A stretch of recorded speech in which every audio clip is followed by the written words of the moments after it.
Hello, how are you doing? Thank you for watching Wild Years Part 3. And I thought this time I'd do a quick summary at the beginning of this video to save you watching it all unless you want to. I start off by telling you about my first proper job when I had left the cult, working for a car dating service called Auto Search, where we matched up car buyers to sellers. And with 70 reps and all the friends I made and the shenanigans we got up to, I go into the details there, including wind-ups. And that is that we would wind people up who were nasty to us over the phone, keep their number for a rainy day, and I cite one such example of one particular wind-up in this chapter. And then I tell you about the dating scene that I entered, Lonely Hearts columns, and I was cheeky enough to get one of the secretaries to book in the dates for me in a hotel over a few weeks, one per night, which was quite fun. I'll tell you all about that. And then there was the nightlife in Liverpool, the night scene, especially the weekends, and the clubs, the music, the dancing. And do you know what copping off, bagging off, pulling and getting off is, or was? I shall tell you all about that. And also where we ended up at the end of the night. And then the conclusion to the wild years. And I asked the question, what was that all about? And I have an idea of which I tell you at the end of the chapter. And so, if you want to watch all the details, keep watching this video. Next video after this is called Freedom from Indoctrination, and you don't want to miss that one. If you ever find yourself in a green field overlooking a river, not long after sunrise, and you're in the middle of narrating a book, take the opportunity and do it. Here goes. The job was with a company called Auto Search, based in the Brunswick Dock in Liverpool, where car sellers were matched to car buyers. A team of telesales reps would call up people who were advertising their car for sale. We would tell them we could find a buyer for them if they agreed, and if they agreed we would take the details and their money, which was about £40 to £60 depending on the size of the car. I worked for Auto Search for 17 months with a team of 70 reps. Numbers and statistics were a fascination with me, maybe formed through all my counting and recording stats during the Exclusive Brethen meetings. Competing in the group of 70 reps inspired me, and during my time there, I broke a lot of records. I loved our office life. There was always a buzz and lots of laughs. One time, Donna, who was 18 stone, was sitting at work at one of those ridiculous, thin, spindly-legged plastic chairs. Suddenly, she screamed. We all looked and saw her unable to do anything as the chair's back legs slowly collapsed, and she ended up flat on her back with her legs akimbo, for all the office to see. Another memory, which is in here, I once walked into the office and Kevin, one of the reps, had been apparently breaking a lot of wind, and there was a German lady called Lisa who took great offence to this, and as I walked in I heard her saying, "All this bepping and farting, it is too much, too much," and that of course made us laugh even more. Back to the story. After about 6 months, I was to experience a lesson that taught me what is still a constant quest of mine to this day: to live from the heart, not just from the head. I believe that true genius lies in the heart of everyone. Here is what happened. I experienced mental burnout. I could not lift the telephone to make a call. My head was so full of scripts, and I found that I simply could not make another sales call. I stared miserably at the phone for a couple of hours, thinking that I would have to get another job. I felt immense frustration. Something was building up inside me like a pressure cooker. Then it burst. A feeling of relief and peace mixed with utter "I do not care anymore" washed through me. I knew exactly what I was going to do. I was not going to sell, coerce, manipulate, twist, embellish or exaggerate anymore. As I said, I was not going to sell. I was now going to tell the raw truth with vulnerable honesty, and I cared not if everyone said no. So I picked up the telephone, dialed up a car seller, and with total nonchalance, in a matter-of-fact tone, I spontaneously and slowly said the following: "Hello, is the car still for sale, please?" "Yes, it is." "My name is John from Auto Search. We are the largest, most successful car specialists for the UK, and I was just wondering if you would like us to register your car today and match you up to a buyer." The last word "buyer" was not in a high tone of a question, but was in a lower tone of a statement. Then silence. The silence was a product of the raw honesty and total lack of selling. It was, I was speaking using silence. Why? Because I was now not trying to make anyone buy. I wasn't going to try and push, sell or coerce. This silence showed that I believed in myself and gave the seller buyer confidence. The silence gave the seller respect and was devoid of sales pressure. For all I cared, the seller could say no, but the silence spoke loud and clear, and I got the sale. 5 sales that hour. Most people only got 10 to 15 in a week. The next week, a competition started. The top rep each week out of the 70 would get a prize plus a £50 bonus. The prizes included weekend breaks and the use of the director's Red Lotus Esprit Turbo. With my giving up, not trying, not caring new attitude and pitch, I got the most sales for the next 5 consecutive weeks. Since only I was getting the prizes, they stopped them after 5 weeks because it stopped being an incentive to the others.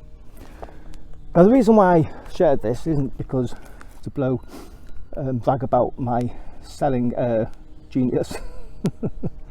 It's because I reckon that my Exclusive Brethren upbringing forged a head as opposed to a heart existence in me. Logical, polarised, Bible interpretation based, chained to the bar of self-righteousness and boxed into the leader's exacting laws, there was no room for the spontaneous, creative, exploratory freedom of thought and expression.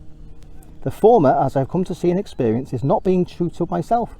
The latter is to discover honesty and truth, and ultimately means to love oneself, essential before we can love another. Back to the story. Not long after the competition in which I found my heart's expression, they promoted me to a manager and gave me a company car to keep.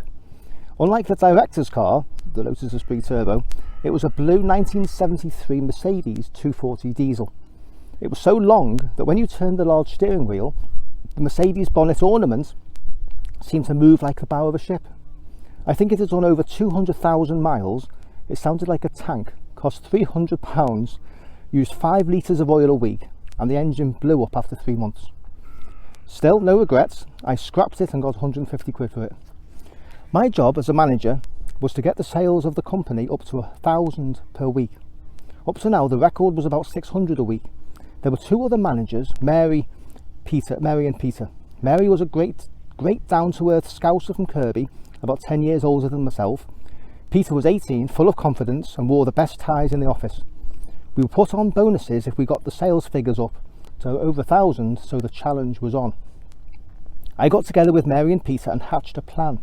We would tell the 70 reps that the company would be closing down if the sales figures didn't rise. We would be creating a chart each week showing the sales figures of each rep in a league table. If you were in the bottom 10 for 2 weeks running, we would have no choice. Unfortunately, you'd have to leave. This system caused great focus for all the reps. After 2 weeks and from there on after, up to 10 reps were skimmed off to be replaced with new reps. This process meant the sales figures of the bottom 10 were always rising, causing an upward trend. Mary and I had a quiet word with Peter. We told him that we all have our strengths and that Peter's was definitely the ability to give the news to the reps who had to leave. Peter believed us and relished this opportunity to wield some power. It meant that Mary and I kept popular with everyone. After 3 months, we reached 1,000 sales. I made a lot of friends in auto search in that time there. There was a close group of 5 of us that spent most of the time laughing when we were together. We had to sit apart in the office or else we would just set each other off laughing and get no work done. Ian was the master of mirth. His humour was drier than dry, and his straight-facedness and ability to craft words with multiple meanings and influence was hilarious. Martin also, with drier than dry humour, kept us all laughing with his subtle wit, melancholia and intelligence. Tony was just an engine of zany comedy and seriousness at the same time. Then there was Kevin. When he joined us, he appeared to only have a serious side. After a few weeks with us, the comedian was released in him, and he became a maverick of hilarity and the creator of some of our best office wind-ups.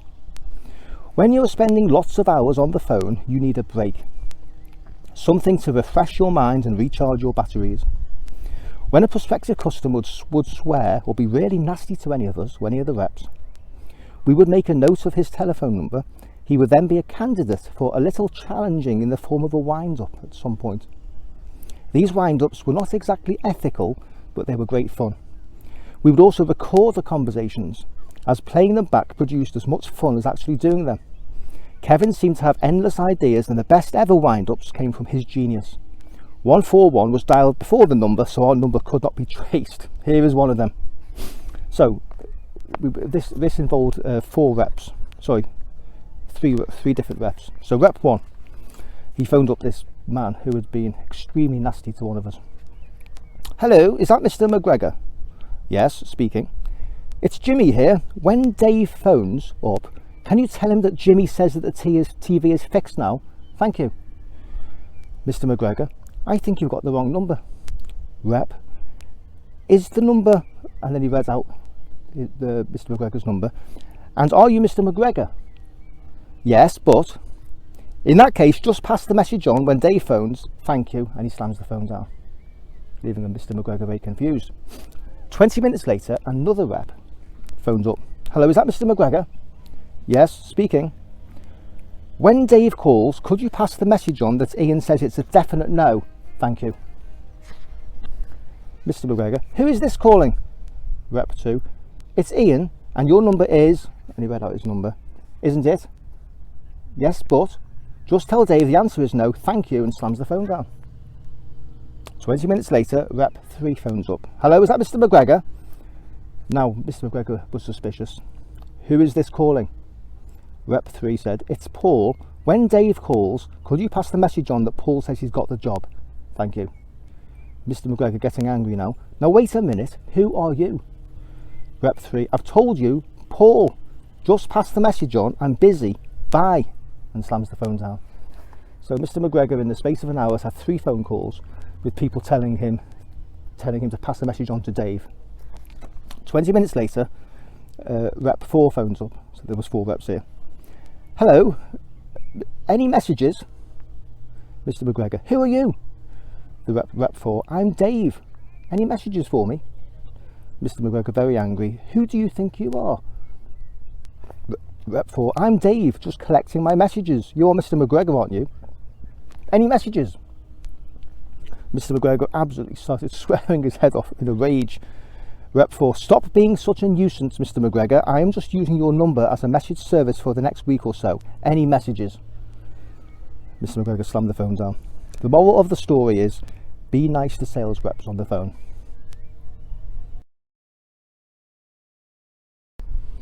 Then there was the secretary, Sally. She was great fun, blonde, slim, early 20s, always lasted till the end of our Friday nights out, and always had a bad hangover on Saturdays. She always had a boyfriend, which meant that we were only ever just friends. Sally was always up for a laugh, and so when I asked her to manage my blind dates, she happily agreed. I had noticed a Lonely Hearts section in the local free paper, the Mersey Mart. Using the office phone, I would phone up all the viable sounding ladies and leave a message with the office number asking them to phone my secretary who would arrange the date. One by one they called, and sure enough, Sally fixed me up with 5 dates that coming week, all in the Moat House Hotel in Paradise Street, which is now Gervais Park. I found that meeting strangers a most intriguing game. It wasn't just a game though. It was basically a great way to spend a couple of hours with a nice person, a stranger, getting to know each other. You never knew what you would learn, where it could lead to, what she would look like, and if you would end up in bed or getting married to her. Or not getting married. Well, you usually knew that within a few seconds. Got to be in it to win it, so they say. The most fascinating thing for me on earth was people's minds. I'd rather have a chat with a stranger than go to the zoo. I do love animals, but the mind of a person to me is intriguing with its unique labyrinth of permutations of thoughts, beliefs and experiences. Do you find that? So, if Wedding Bells was clearly not going to be happening, plenty more pleasure would be gained anyway. Some of the most interesting ladies I met were, how can I put it, not even a Picasso if a large poll were taken. Looks were not a deal breaker to me. I was able to practice communication, discernment, and get to know a bit more about another human being in a couple of hours. The Moat House Hotel bar was waitress service. After the 4th night, after seeing me with 4 different women each night that week, the waitress started giving me knowing smiles. Surely they didn't think I was a gigolo, did they? After 3 weeks, they must have thought I was a very rich man. In those 3 weeks of blind dates that Sally kindly arranged for me, I can only remember one lady. She was as attractive as well, I'd rather not say, but she had been to all the Liverpool FC matches in the last 10 years, home and away, plus all the cup games and finals. We had a wonderful time just chatting.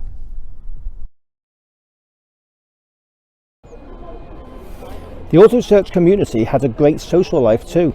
Every Friday evening, about 20 of us would go into town. We would often start off at Trials Bar on Derby Square, a classy bar frequented with law firms and banking clientele, and us. Then we'd wander down Harrington Street to the less classy Pen and Wig, then via a few more bars, including the Cavern pub in Matthew Street, to the basement of the She Club on Victoria Street.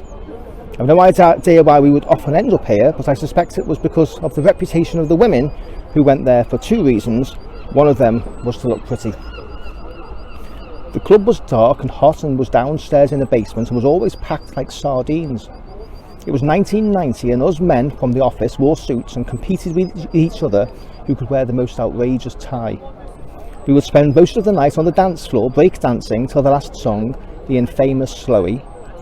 I loved moving my body to the music of the 90s.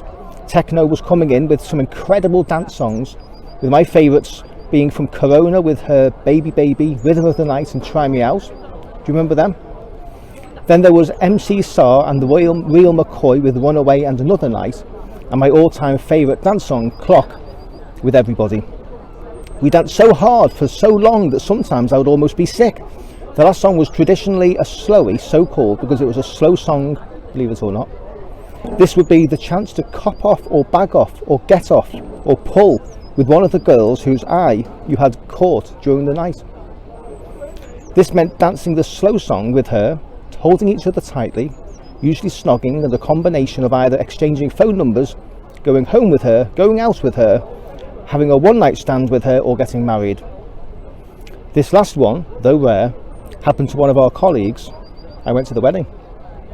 At 2 p.m, the bouncers and staff would start their mantras of, "Drink up now, please. Could you finish your drinks now? Could you move towards the door, please?" Our ritual was to go for a Chinese banquet. With about 12 of us left, we would make our way up to the top of Duke Street and see if we could get a table in Chinatown. I always drove, as I valued the ability to go anywhere, anytime. I valued this more than waiting in a freezing queue for an hour for a taxi with a hangover for a bonus on Saturday morning. Therefore, I was always sober and the rest staggered behind me. This meant that I could decide where we were going with little resistance. We would usually end up at Yams or Wong's, where the chicken sweet corn soup, sweet and sour chicken and crispy duck with hoisin saw always made you want to go back for more. In this era, in the late 80s, town was heaving every weekend, and most of the nightlifers appeared to down as many pints or shorts as they could before the official closing time at 2 p.m. There were always fights and brawling going on. Fortunately, I happened to have a good eye for it and managed to never get involved. My aversion to trouble and violence meant I always avoided eye contact with such aggressive gentlemen, and I probably gave off a vibe of innocence. I saw many extremes that I was shielded from in the Exclusive Brethren. I experienced the joy of dancing to great music, having wonderful times with lots of great friends, many late-night Chinese banquets, seeing violent street fights, blood, ripped clothing, steaming vomit on pavements and dance floors. Have you had your tea yet? Half-naked women, three-quarter naked women, people in all different shapes, sizes and humanity, all close up and personal. It was not all mature and healthy, but at least I was moving. A ship can't turn around when it's stuck in the dock. So, as I write this, looking back over those 2 wild years after leaving the Exclusive Brethren, I asked myself, what was that all about? Maybe I had been like a dodgem car at a fairground, going around and round in circles, and coming to terms with moving obstacles instead of the fixed, rigid obstructions in my old lifestyle. I certainly enjoyed the ride. Maybe my increasing realization of the unspeakable value of freedom meant it was inevitable that I would eventually strike out for gold. What gave me the resolve to make that gargantuan break from the traditions of my fathers? Why did I not slump into depression, anger and bitterness?